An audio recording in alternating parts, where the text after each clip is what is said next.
Assalamualaikum warahmatullahi wabarakatuh. Saya Muhammad Alvin Ramadan. Di sini saya akan menjelaskan mini project yang sudah saya buat. Jadi di sini setelah kita create project Laravel dan juga nge-set up konfigurasi awalnya seperti Laravel UI, kemudian Bootstrap icon. Nah, tahap selanjutnya adalah kita itu membuat database. Nah, di sini saya sudah membuat database dengan nama UTS Framework.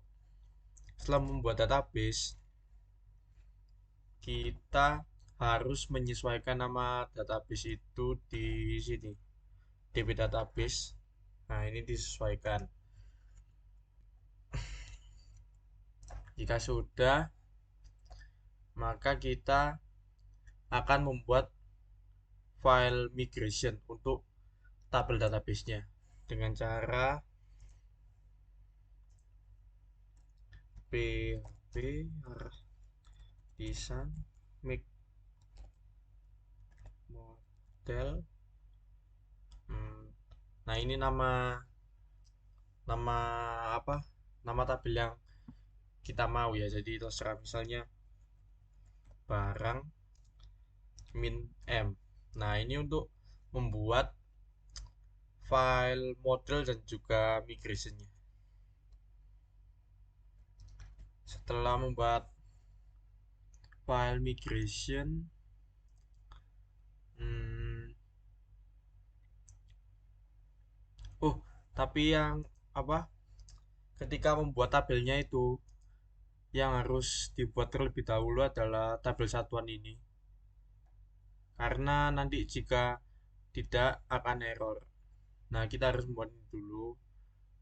Ini adalah bagian tabel satuan yang berisi atribut kode satuan, nama satuan. Kemudian setelah membuat migration satuan itu baru membuat yang barang. Nah, ini ada atributnya kode barang, nama barang, harga barang, deskripsi. Kemudian ada foreign key yang digunakan untuk merelasikan tabel barang ini dengan tabel satuan. Ini.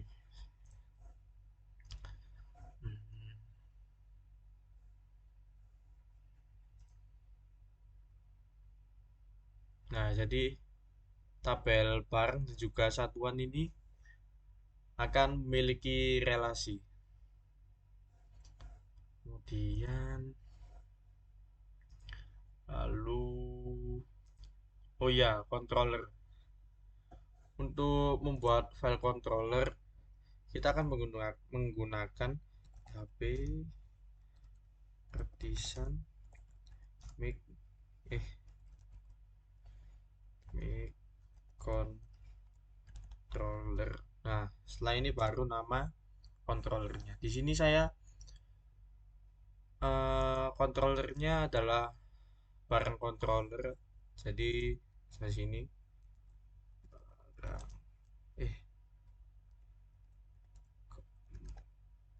controller. Nah, seperti ini. Jika di enter nanti akan langsung muncul pada folder controller ini. Kemudian pada file controllernya ini terdapat beberapa function seperti create, edit, create, store, edit, update, dan juga destroy. Mungkin kita ke file view dulu. File view. Nah, ini adalah halaman home-nya. Jadi tampilannya akan seperti ini. Nah, untuk mengarahkan waktu kita run PHP artisan serve supaya mengarah ke halaman home ini, kita akan menentukannya di roots. roots. Nah, di roots jadi nanti akan langsung membuka halaman home. Setelah itu ada halaman barang.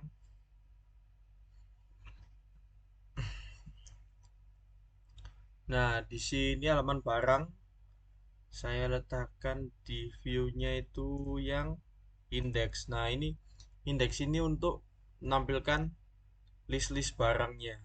List-list barang yang sudah diinput lewat function create di barang controller ini ya. Jadi di create ini itu akan memunculkan tulisan tambah barang, kemudian akan diarahkan ke folder barang file create. Kemudian di file create itu, nah ini file create ini untuk mengisi data-data barangnya, untuk menginput data-data barangnya. Ada kode barang, nama barang, harga, dan nah ini satuan ini adalah yang terhubung pada tabel satuan tadi. Jadi nanti satuannya akan muncul di sini. Lalu, oh ya, sebelum itu eh, untuk database-nya itu kita itu harus membuat file seeder dulu supaya ada data dummy-nya. Jadi waktu kita membuat datanya itu kayak lebih enak gitu. Sudah ada contoh datanya. Misal ada, nah ini barang seeder ini kan. Nah nanti itu udah waktu di sini sebelum kita meng-create itu akan muncul satu satu data barang ini. Nah, ini keyboard harga 1000 ini. Kemudian ini untuk data satuannya itu ada buah maksudnya itu di sini kayak unit gitu. Kemudian lusin dan kilogram. Lalu ini di database header ini untuk mengeksekusi file seeder yang dituju. Misalnya di sini, jadi saya komen karena saya akan mengeksekusinya satu persatu dengan php design db sheet. Nah, jadi nanti waktu dijalankan perintah ini, maka file barang seeder ini akan tereksekusi, dan data-data yang ada di dalamnya ini masuk ke database. Oke, lanjut ke eh,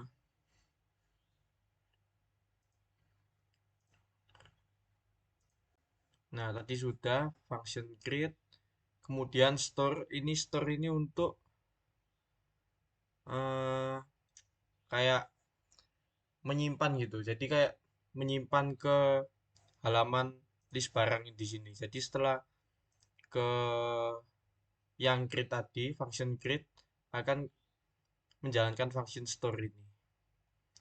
Dan kemudian ini ada variable required dengan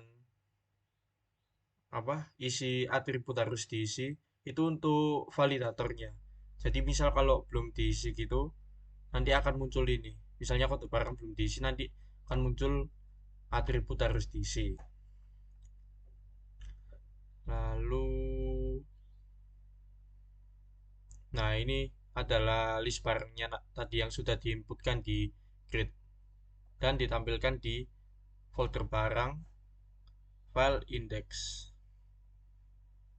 Nah ini file barang file index. Nah ini ya sudah. Terus, hmm, nah ini show ini untuk menunjukkan detail barang, eh, dimana nanti akan menuju ke file show ini, file show. Nah, ini file show. Jadi di sini akan menunjukkan detail barang yang sudah diisi tadi. Kode, nama, harga, deskripsi, dan juga satuannya. Seperti ini tampilannya. Nah, ini adalah detailnya. Nah, ini adalah detail barangnya.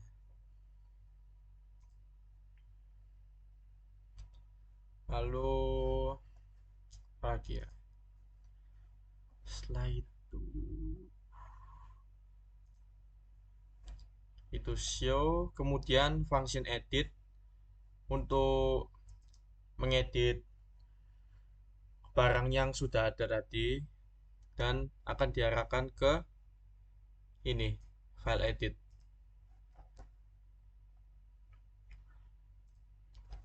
Nah, file edit di sini kurang lebih hampir sama seperti di file grid dan hmm,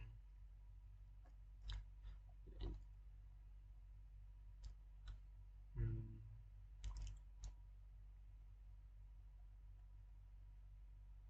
ya kurang lebih tampilannya akan sama seperti file grid.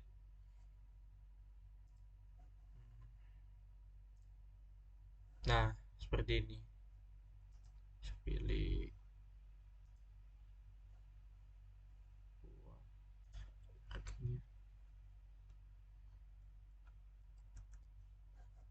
dan akan diupdate. Nah, sudah berubah datanya.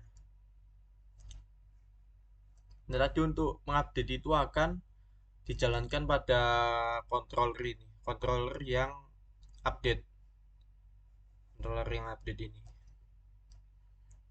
Jadi setelah function edit ini, maka akan menjalankan update untuk menyimpan data yang sudah diedit tadi. Ini, nah kurang lebih sama dengan yang store dan langsung diarahkan ke indeks. Diarahkan ke indeks ini untuk bagian list barang-barangnya. Nah, lalu selanjutnya ada fitur destroy. Jadi fitur destroy itu untuk menghapus menghapus data barang yang sudah diinput tadi di bagian ini. Ini untuk button destroy-nya, kemudian untuk controllernya, nah ini di destroy. Misal ini data yang ini akan saya hapus. Nah, akan muncul apa namanya? Ya inilah apa sih namanya lupa. Dan akan muncul kayak warning itu. Jadi apakah yakin untuk menghapus? Jika dipencet OK, nah kehapus barangnya. Oke, lalu apa lagi? Hmm, controller sudah. Hmm. Nah, oh ya ini satu lagi. Ini ada layout. Jadi di sini ada layout yang app sama nav. Jadi kalau yang nav ini tuh layout nav ini berisi kode program desain untuk navbarnya, untuk navbar ini. Terus jadi supaya walaupun kita berpindah-pindah halaman, pasti kan ada navbarnya itu. Nah, supaya kita nggak ngetikin kodenya ini satu persatu di setiap halaman. Jadi ditaruh di satu file tersendiri, kemudian dipanggil di layout app ini. Jadi ini adalah eh, seperti template ya, seperti template. Jadi yang bagian atasnya itu ada nav, kemudian bawahnya adalah kontennya yang berisi home, kemudian indeks ini. Nah, cara pemanggilannya di sini ada, nah ini ada extends layout.app. Setelah memanggil layout.app ini, nanti maka template-nya itu akan menyesuaikan yang ada di sini. Jadi misal ini di bawahnya ini dirubah, nanti di sini juga ikut berubah juga template-nya. Udah sih.